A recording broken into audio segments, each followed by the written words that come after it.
Welcome to episode 99 of Beer with Strangers. I'm your host, Tony Russo, and I'm joined this week, as I'm joined each week, by my co-host, Doug Griffith. Well, hello, Tony. Hello. Given the normal weather report, it is cloudy today. They're supposed to say it was coming to be sunny, but still overcast. Had some fog this morning. I know earlier when I was out, it was very misty. Yeah, and a little muggy. Yeah.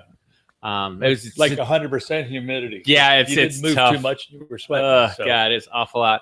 But it was, at least wasn't hot, though. And then at least it's not pouring. No. So those are the two things that we like to see. All sorts of fun stuff for you this week.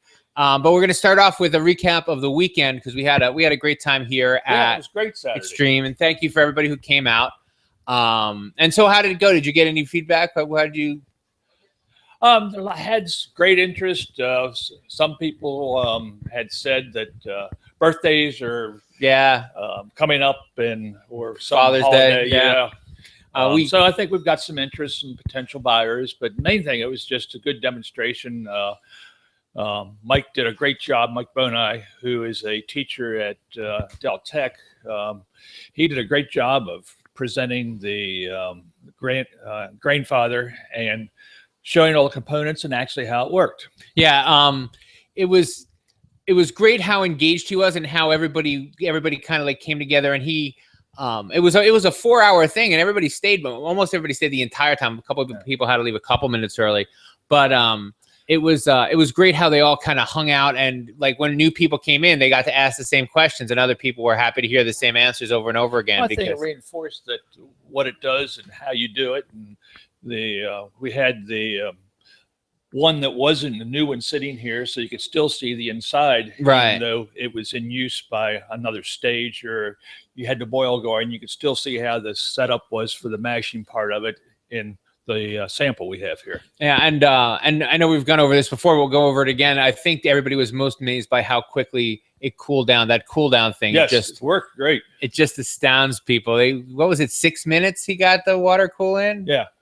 But he does an initial to reduce the temperature a little bit, just recirculating back in, reduces it at, I guess, 20 degrees or something. He said he found that works really well. And then, of course, with his water, and our water right now is very cool because it's well water, although later on in the season, because we see an irrigator right across the road from us, temperature does go up. But he said his well is usually between 55 and 60, so which is great.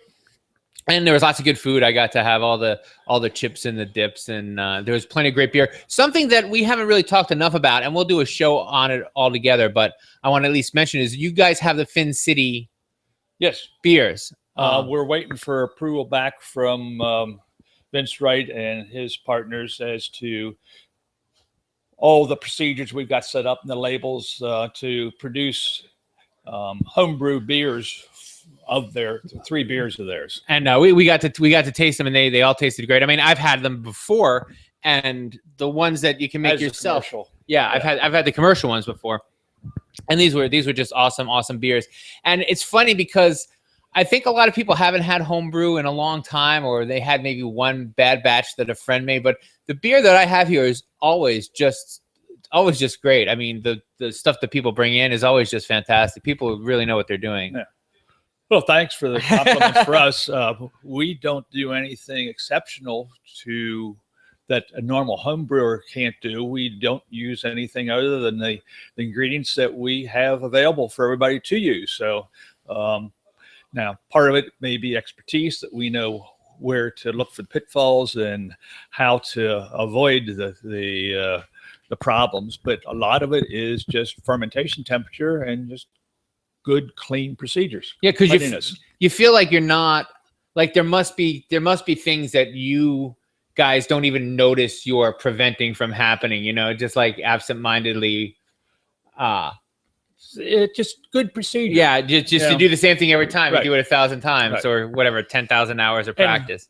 And we find that our procedures may not always be like somebody else's, but if you're doing it and your procedure works, and it generally works from the beginning, you keep using that procedure.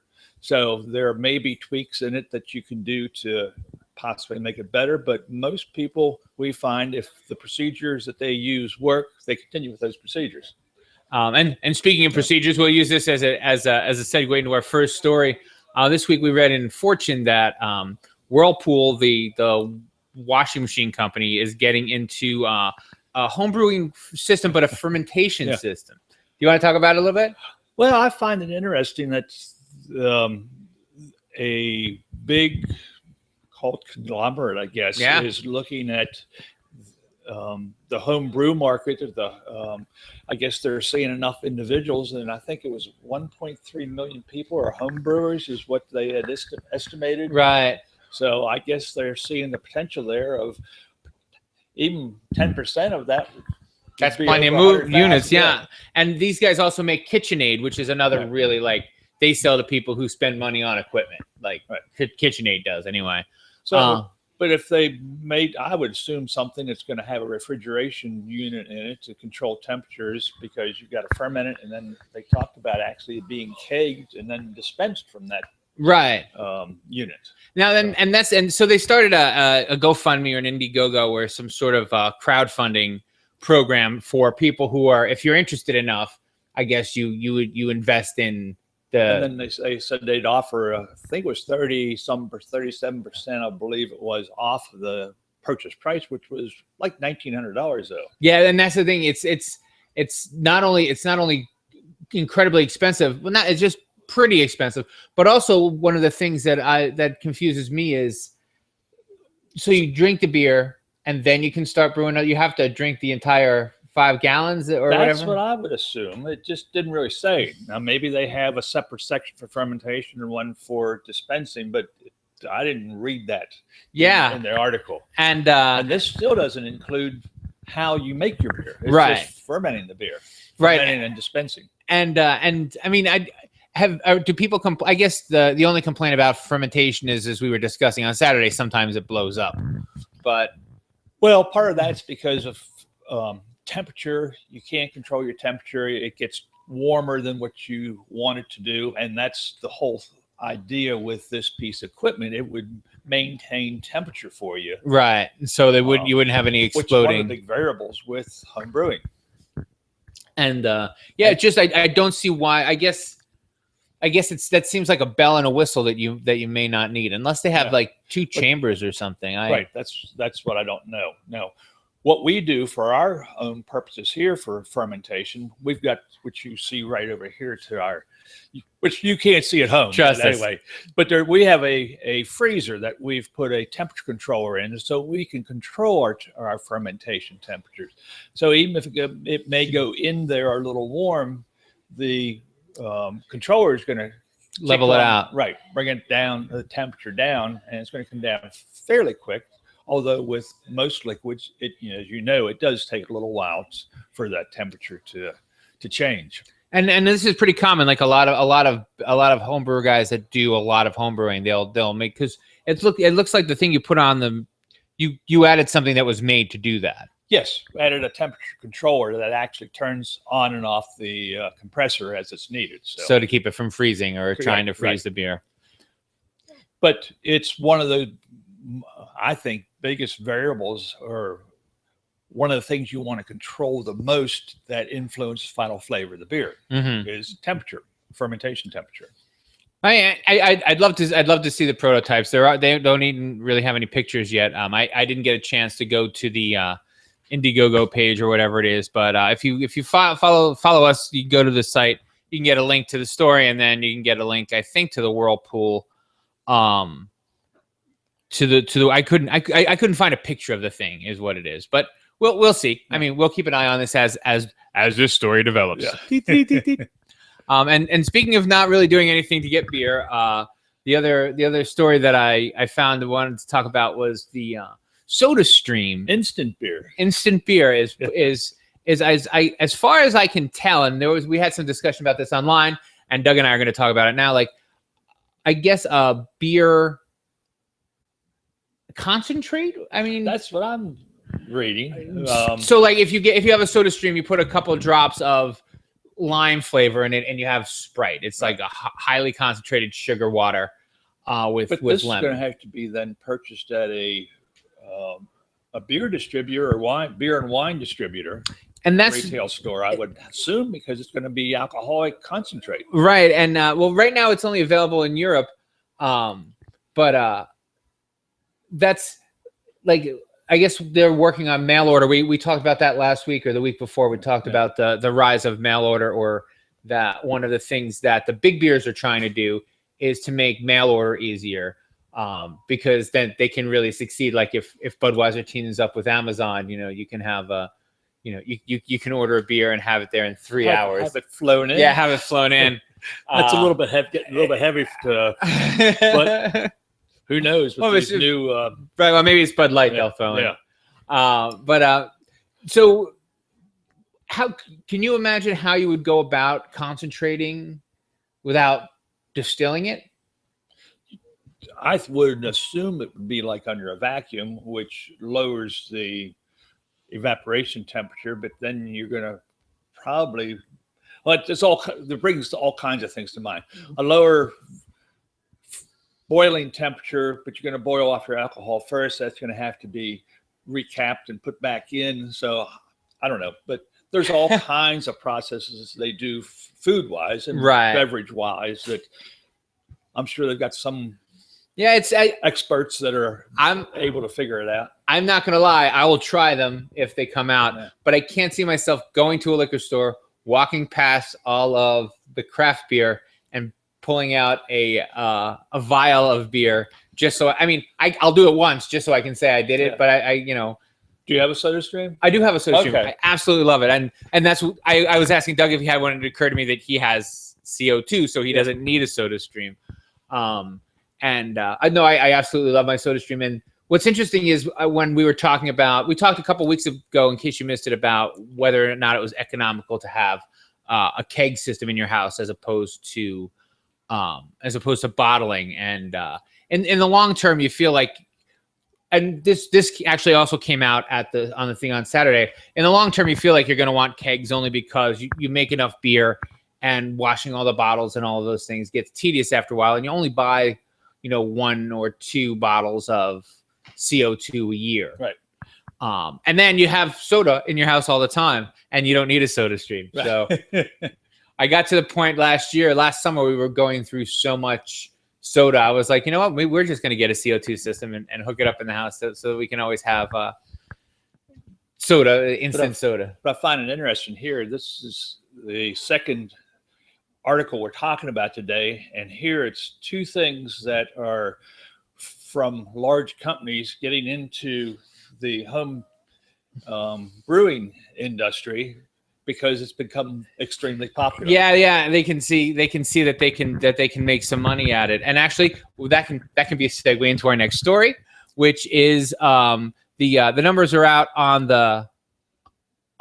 beer growth this year, and it said that the market is expected to reach $688.4 billion globally in the next 4 years, and that's with a 6% growth rate per year. And that's big industry. And what's amazing is, 6% and change is still fantastic, but it was 15%, and that's why everybody was talking about there's going to be a craft beer bubble, because there's this concern that people are basing their new breweries on, well, I can take out a loan that'll let me grow at 15% for the next 10 years. And it's not going to happen. No one. I don't think anybody believes that. But the number of investment companies that are getting into the craft beer business makes you at least think that it makes sense to, like, 6% is a fair return. And it's funny because 10 years ago, everybody thought that 6% was a crappy return, but they didn't know that somebody was cooking the books. But when they're not cooking the books, there's nothing wrong with 6% return on your investment. I'll take it. Yeah. And the other thing that I thought was interesting about this article, which we got from Food and Beverage Alliance blog, and again, it's on the site, is that premium beer. They said there are 3 kinds of beer. There's normal beer, high premium beer, and premium beer. So you think of like actual Budweiser or Mickey's Big Mouth Bass, and then you think of the large format beers, or the 4-packs, that for the more expensive, higher alcohol beers that are like $10 a 4-pack.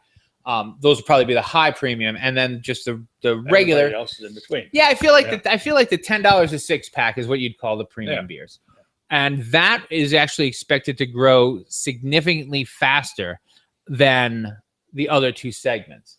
More than 6.5%, right? Was it 6.7% or something? Representative of all the local breweries we're getting these days. Right. That I would assume those are the premium beers, and the Bud Miller Coors are the regular beers. Right. And then, of course, everybody produces a barrel aged or the super premium. Right, the super premium. And I like the fact that those are growing at the same rate as the low end beers. So you have the same amount of dollars anyway being spent on Budweiser that you have being spent on, worldwide stout or and it's a good I think people contrast that there's, just as we keep saying, there's more flavor in the craft beers. Yeah, and they're worth having more. Yeah. You drink less, but you and that was they're still very good, flavorful for special occasions. And we had I promised an announcement. Here's somewhat of an announcement. The craft beer app, the Sure Craft Beer app is working, and we have our art done for the flyers, so the posters will be up. If you want $5 off your ticket, you can buy it today or tomorrow up until June 5th. Type SAVE, SAVE 5 into the coupon box, and you get $5 off your ticket. And if you buy them one at a time, you kind of get $5 off each ticket, but it's $5 off each purchase. So and this is for the Salisbury event. This is for the Salisbury Beer Festival, and the reason that I wanted to bring that up is there was someone who was saying, well, it was on the internet, and people on the internet aren't always the nicest people, but it said, this is just what Ocean City needs, a bunch more drunks. And I had the opportunity to say, no, actually, drunks don't drink this beer. This beer isn't, this is for grownups who like the taste of beer. This is for grownups who like to treat themselves. It's not for teenagers. Premium or super premium beers that we've been talking about. Exactly. These are premium and super, probably just premium at the beer festival. Yeah. For a couple of reasons. I think the main reason is that we put a cap on how much. I think we're trying to keep the costs down, so we put a cap on how much we can pay for each keg, and we put that at below the premium. Right, so super premium. So you're not going to get the super premium. Right. Somebody's really feeling generous. One of the breweries is feeling generous. Right, but I don't think Dogfish Head will be bringing their. I don't think you're going to see 120-minute IPA on tap at the beer festival. And if you do, you'll know it because there's a line around the block. But anyway, and you may not even get the 90-minute. We'll get 60-minute almost. Yeah, so 60-minute. They've been bringing Namaste a lot, and that's such a good beer. I think it's one of their. I mean, I heard in an interview Sam saying that it's one of their fastest growing beers, but I think it's a really underrated beer. It's nice and it's good for drinking all day. It's a low, especially for Dogfish Head. It's a really low alcohol beer, and so I feel like we're going to get that, and maybe the. Beer to Drink Music By or Romantic Chemistry, because they've been bringing those out as well, and those are also very, very, very good beers. But we'll be having announcements all this week. We got our first batch of beer was announced. We're going to have Boardwalk Blonde and Downtown Sugar Brown from Backshore Brewing, and then Hoop Tea is going to be there with their own thing. They do like a malt beverage. It's like their own. It's like alcoholic teas. Yeah, like twisted teas or whatever like that. But they make it right here. They make it right here, and they make the pilots actually right here at Ocean City. But I think they're expanding, so I don't know if they may be contracting this year. I'm not sure. But Evo, I believe, is bringing 4 beers, and I believe it's going to be Pine Hopple is going to be one of their beers, and I believe that lot three for sure. And both those are good. And and Primal, and I don't remember the always fourth. Good. Yeah. No, and that's the thing. Like all of these people have there's so much good beer out there. It's hard to just say, well, we don't care. It's good incentive to come to the beer festival. Oh, good incentive to come to the beer festival and get $5 off now. Right, and get $5 off. But also, this isn't the kind of beer that you drink. This isn't Drunkard's beer. Yeah. Drunkard's beer is Mickey's Big Mouth Bath, which I usually buy like sometimes on St. Patrick's Day. I'll buy an ironic 6-pack of that, And my wife always gets a huge kick out of it when I bring that home, because he's like, I haven't had this since college, but no, you haven't had it since last St. Patrick's Day. And how fast can you chug it? Oh, pretty fast. Yeah, you go through that pretty quickly. And last but not least, we have not very last but not least, because there's some other things we want to talk about, but there's an editorial in the Boston Globe this week about the problems that they're having with distribution. And did you want to go over this? Did you take a look at it? I looked at it very briefly. Now, you go ahead and cover it. Well, their problem is the same as many problems, and it's that when you get locked into these, I think in Boston they still have forever agreements with the distributor. It's like really, really, really difficult to get out of your distribution agreement. Is Delaware is the same way, or is Delaware? That's what I've heard, is once you're in, you're locked in. Right. I don't know if you can never change, but I always heard that you got to pick carefully who your distributor is. Yeah, and I've been thinking about that only because our friends at Evo just recently are in the process of changing distributors, and it's I think it's uncomfortable in the blog I called it like a bad divorce a lot of times. I mean, if you got a lot of the big guys, they're pushing their own. Guy, yes, yeah. And the little guy gets left behind. If you got a lot of little guys, maybe you're going to get some attention in there because you're grouped with a lot of other smaller breweries. Right. So. And the other difficulty for making it so hard to switch distributors is that there could sometimes be a little bit of bad blood, but like so I'll take Tracy for example, because we talk about her all the time, and Tracy Huggins is the salesperson for Third Wave, right? She used to be a distributor. She used to be a distributor rep, and that's how she got into the beer selling business. So let's say you're a craft brewery and you're like, oh, well, Tracy's awesome. She's great at selling beer. I'll sign a forever contract with that distributor. And then Tracy leaves, and you get somebody like me who's like kind of jerky. Yeah. You're like, oh, I don't want him selling my beer. He doesn't represent my brand very well. And that's the difficulty. But even with your distributor sales rep, most breweries still have their own, as you just said. Right. They have their own salespeople because they want better attention given to their beer, and then they'll advertise or go out and talk to the bars or the distributors about it, and also the retail locations, and then they'll order it through the distributor. Right. And actually that's one of the troubles that we're having. Not troubles, but so we're having this beer festival, and we have to get in touch with all the breweries and make sure they want to come. And then we get in touch with the distributor and make sure they're going to bring the stuff. And then we get in touch with the brewery and see which beers they want to sell. And then we get in touch with the distributors and tell them which beers that we want them to bring.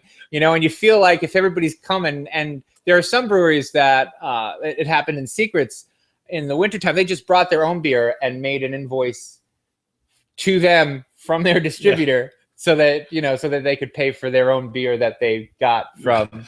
It's very complex, very complex, and I don't think it serves anyone very well. Is I think it's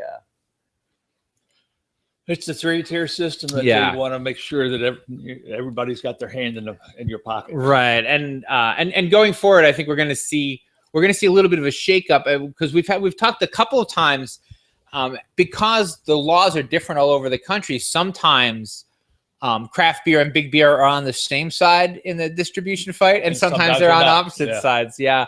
Because even though Budweiser has a lot of big distributors that it spun off, but technically owns, throughout the country, but there are still a lot of laws that prevent them from, getting what they want to get done. And if you're Budweiser and you're having trouble with the distribution, with the 3-tiered system, what's a small guy going to do? Right. What's the small guy going to do? And I got a question. I know Worcester County had liquor distribution. I heard at some point they were going to stop that. Right. Worcester County no longer has. So they have stopped it. Yeah. So now the regular distributors are taking care of the liquor distribution. But the breweries don't have to participate. You can self-distribute. Oh, okay. I think you may be able to self-distribute all throughout Maryland, but I know that Burley and Backshore at very least self-distribute. That's great locally, but if you want to expand, then it becomes more right. Well, I know that I don't know what Burley had a distributor, and they again got rid of him, and that was I don't recall it being ugly, but I remember it was like, oh well, odd, you know. But they have one, like they have a distributor that sells their beer across the bay. So they have one for Baltimore, and that's what our friend Ronnie Price is having trouble with. Is like every time he wants to get into another county in Maryland, he has to find a different distributor and sign a different contract. Because we were hoping to have him come to this festival, Blue World. I'm sorry, we're talking about Blue World Brewing, and his audio should be up next week. 26 counties in Maryland. So. Yeah, right. And that's the problem. He's like, oh, we're distributing in Maryland. I'm like, oh, cool, I'll sign you up. And he's like, oh no, we're in Harford County. That's one, one down, 25 to go. Yeah. But we're hoping to get him at least in time for Ocean City. But you can buy their beer now. I don't know if you've seen it in the stores, but you can get it here in Del Mar. They have the Walkin' Blues IPA, which is a solid beer. They do really, they do really good work over there. They do make good stuff. And another great brewery locally. Right, another great local brewery within 100 miles, so I can drink it. I actually almost bought some the other day, but I was looking for cans. And for the beach? Yeah. Well, just not for the beach. I can't remember the reason that I needed cans. Oh, for chicken. We were doing a beer can chicken. And that's the other thing. Bud will do work just as well for that. Right. Well, that's what I do with like when my son-in-law's coming over. I'll get a Budweiser, and but I like to. It cost me an extra $4 to make sure that that our local breweries do well. But it was interesting that Third Wave wasn't in the cooler case, and I was like almost mad for a second. I'm like, it's none of my business, but. And I guess that's the next step with cans is like who's going to get cooler space and who's not. And that's where your distributor should be fighting for you, but they don't always. I mean, they're not always able to, but have X number of brands, so many brands. You have to do what your boss tells you to do. So. So that brings us almost to the very end of the show. We're going to talk a little bit about upcoming things. There's a brewing festival this weekend. There's a homebrew festival in Baltimore, in Philadelphia. Oh, that's next weekend. Oh, all right. I'm sorry. Let's not forget this time. National Homebrewers Conference is next weekend. Starts on Wednesday evening for the trade. We're going up for special presentations on some things, and then Thursday, Friday, and Saturday is for trade plus homebrewers.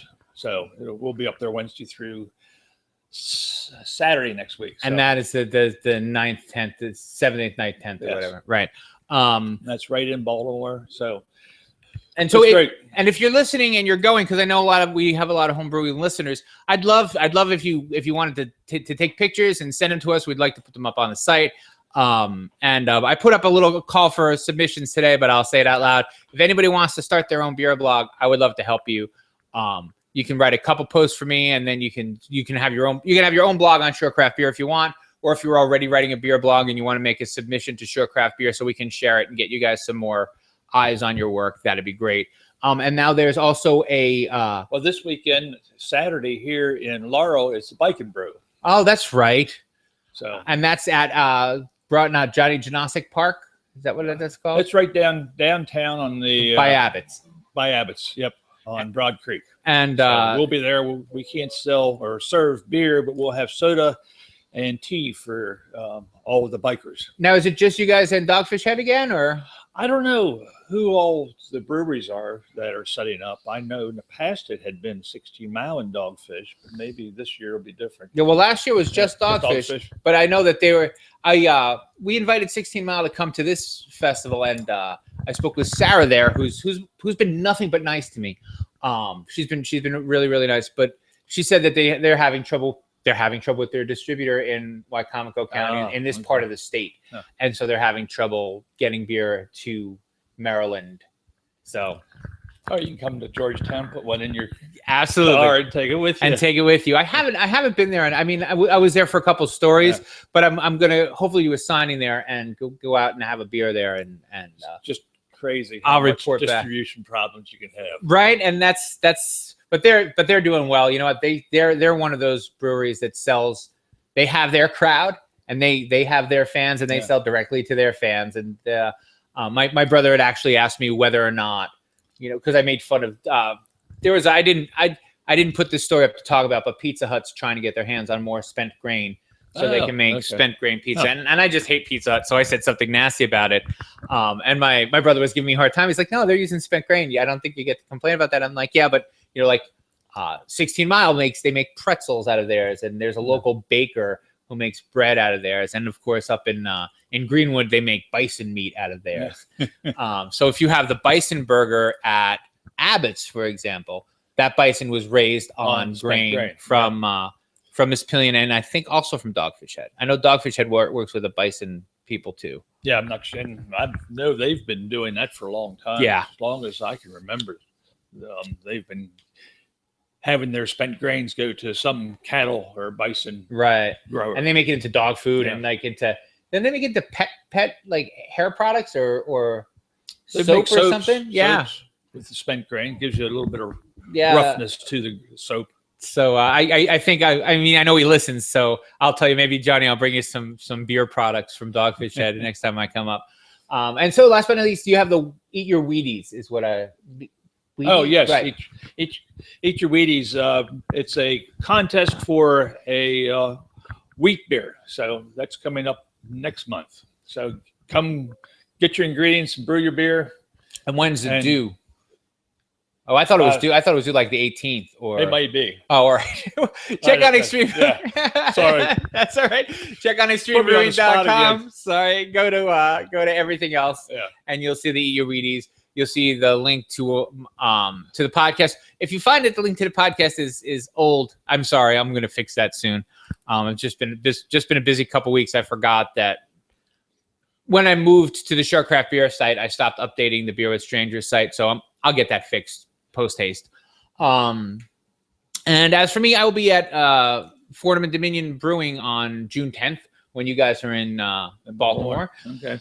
And I'll be doing my signing there, and I'll have a signing coming up in Del Mar at the Del Mar Library, and I'm going to work something out with Lori and all those things. You can find me on shorecraftbeer.com and just click on my name. I'm the only one writing there for right now. But if you want to join us, we'd be happy to have you. And I think that's it for this week. So until next week, drink what you like and be happy. All right, we'll see you.